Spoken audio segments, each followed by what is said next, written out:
Saint Nicolas Cabasilla, plus 1399.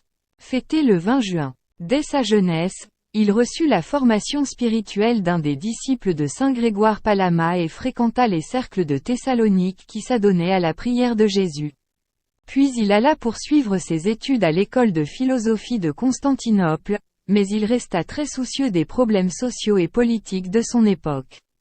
Lors des émeutes de la guerre civile à Thessalonique contre le pouvoir impérial, il réussit de justesse à échapper à la mort.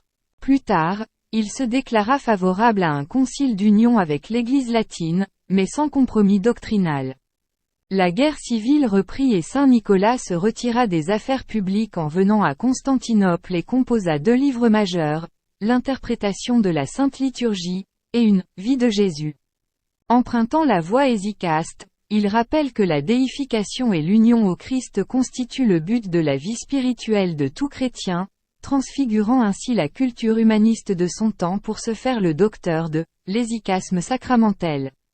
Citation. Ô grandeur des mystères! Il est donc possible que l'esprit du Christ se fonde avec notre esprit et son vouloir avec notre vouloir, que son corps soit mélangé à notre corps et son sang à notre sang.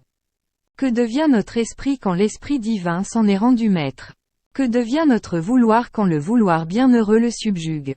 Saint Nicolas Cabasilla, la vie en Christ.